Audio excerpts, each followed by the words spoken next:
With me today are Kristin Cast, who is an award-winning fantasy and paranormal romance author, as well as an experienced teacher and speaker. She has written a book with her daughter, who has won awards for her poetry and journalism, and is going to Northeastern State University. And the book we're going to be talking about is Marked, a House of Night novel. I found out very quickly it was about vampires. Yes, it is. So what inspired you to write about vampires? Well, it was kind of interesting. Actually, a couple years ago in Reno, my agent and I were talking. Now it's our agent. And I were talking, and she said, Meredith Bernstein is her name. She's fabulous. And she said, I have an idea for a series I'd like you to write. And she said 3 words, Vampire Finishing School.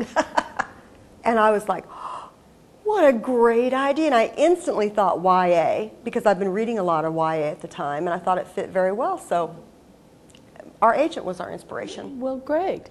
Well, when you talk finishing school, you are talking about young teenagers.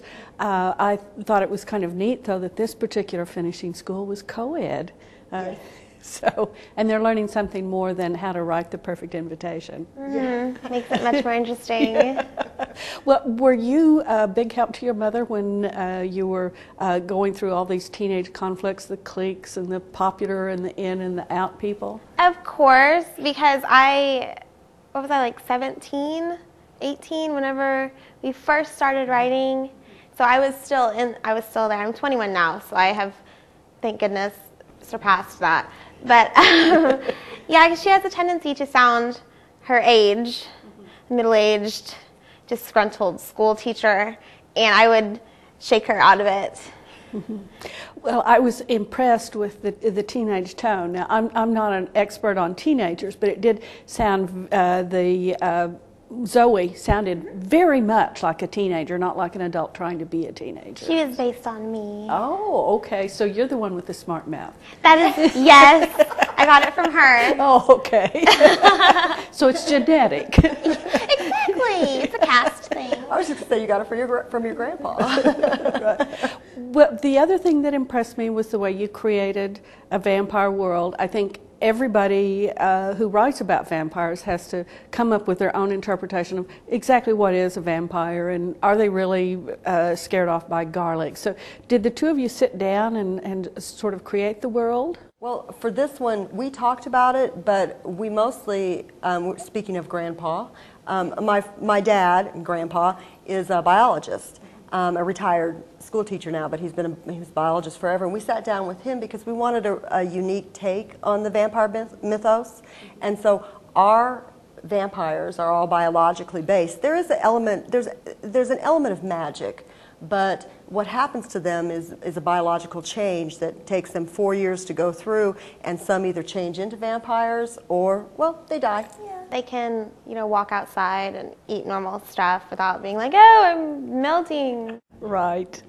Well, I was also impressed that vampires were accepted in society. I'm not sure accepted is the right word, but everyone acknowledges vampires exist, and it isn't, most people at least say it's not something that you go out and do just because you're a teenager who wants to get back at their parents. Yeah. Although there is that reaction from some of the parents. There definitely is. Yeah, we liked the whole biological difference of ours, and we've had a lot of excellent fan mail, very positive feedback on people really enjoying this new take on them, and the new weaving into the world is really our world, and we just weave our vampires into it. And because it is a biological difference, it kind of almost has to be accepted by society because it could happen to anybody. Yeah. Right. It's not something that when you have a baby, you think, oh, in it's 13 a vampire. Years, ooh. So it's something that just happens. And you're also dealing, poor Zoe has got her natural father has sort of disappeared, and I really liked the step loser name for the stepfather. Who came up with that?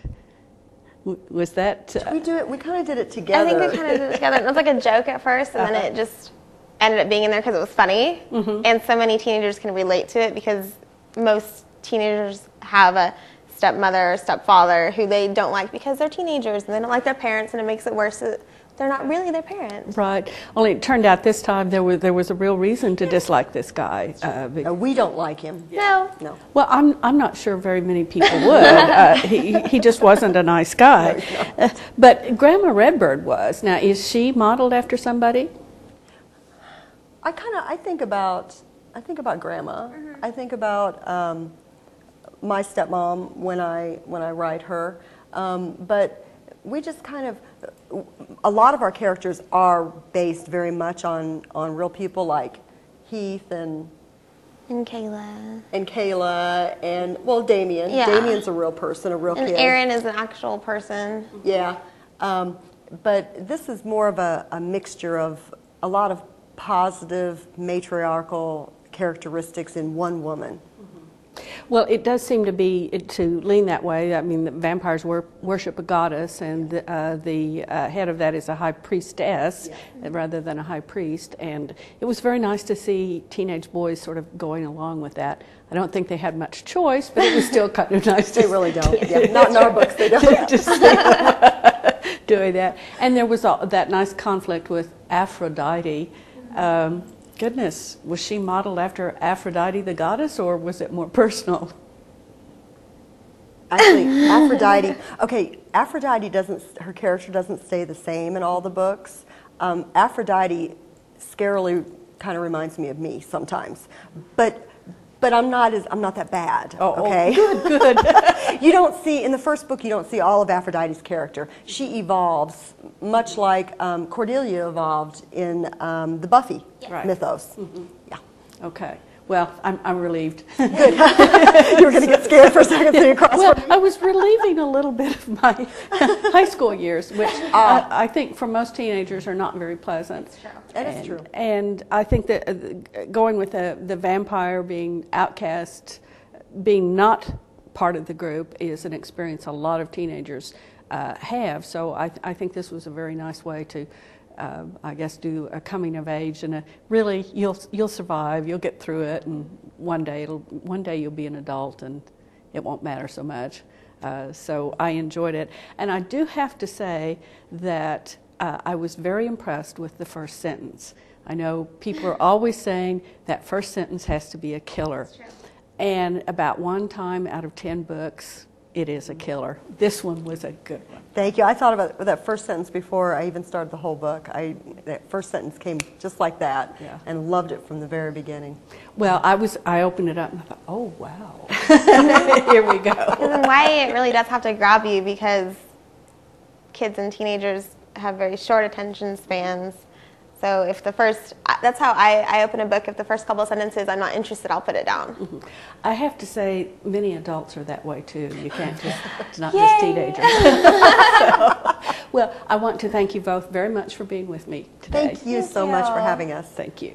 We've had today PC and Kristin Cast. They've been talking about their young adult novel, marked A House of Night novel.